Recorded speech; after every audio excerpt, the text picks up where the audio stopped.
All right, let's rock out some music history. Oh, crew, ready.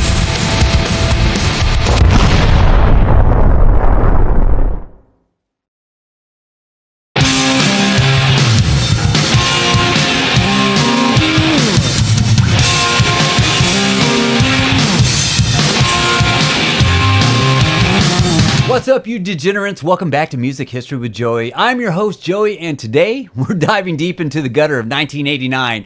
Grab a cold one, lock your daughters in the basement, and let's talk about the track that hits harder than a hangover in a Sunset Strip alleyway. Now, before we get into the meat of this, let's set the stage. It's the late 80s. Hair is high, morals are low, and Blackie Lawless is basically the final boss of Parental Nightmares. He'd already spent years throwing raw meat at audiences and wearing codpieces that looked like they could saw through a Cadillac. But by '89, Blackie wanted to show the world that behind the blood and the buzzsaw blades, there was actually a musician who knew his way around a melody. Enter the album The Headless Children. This wasn't just another record about drinking and, well, you know what WASP stands for, right? Depending on which rumor you believe, it's we are sex perverts, and honestly, accurate. But The Headless Children was different. It was darker, heavier, and more sophisticated. It was like if a biker gang decided to read a book, but then burned the library down anyway. To kick off this masterpiece, Blackie decided to cover The Real Me by The Who. Now, covering Pete Townsend is a ballsy move. It's like trying to date a supermodel when you haven't showered in 3 weeks. You better have some serious confidence or massive talent to back it up. The original song from Quadrophenia, a rock opera about a kid with 4 different personalities, Blackie probably heard that and thought, only 4? Wasp took that mod rock classic and absolutely injected it with pure, unadulterated filth and adrenaline.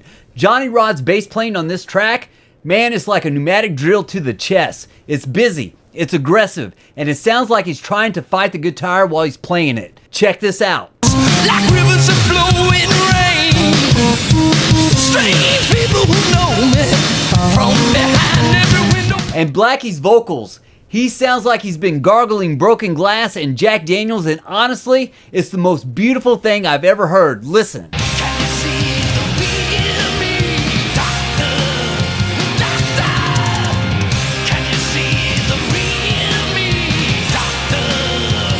Whoa, doctor? The history of this track is really about Wasp proving they weren't just a gimmick. They took a song about identity crisis and turned it into a heavy metal anthem for every misfit who felt like the world didn't understand them. It reached number 10 on the UK charts, which is hilarious because can you imagine some polite British family eating tea and crumpets while Blackie Lawless screams about mother and his priest in the background? I ended up with a preacher full of lies and hate. That's hilarious. The video for this song was also classic 80s metal. Lots of shadows, gritty performance shots, and Blackie looking like he was ready to bite the head off a camera lens. It perfectly captured the transition from the glam trash of the early 80s to the more serious we're actually going to kick your ass vibe of the early 90s. So why does The Real Me still matter? Because it's a reminder that even the shock rockers have a soul. Even if that soul is covered in leather and smells like a stale cigarette. It's a high-octane tribute to one of the greatest bands ever, done by a band that didn't give a damn about your decency standards. That's it for today's trip down the gutter. Go crank some Wasps, tell your neighbor to shut up. I'm Joey, and this has been Music History. Keep it sexy, keep it rocking, keep it dirty, keep it loud, and I'll see you on the strip. Peace.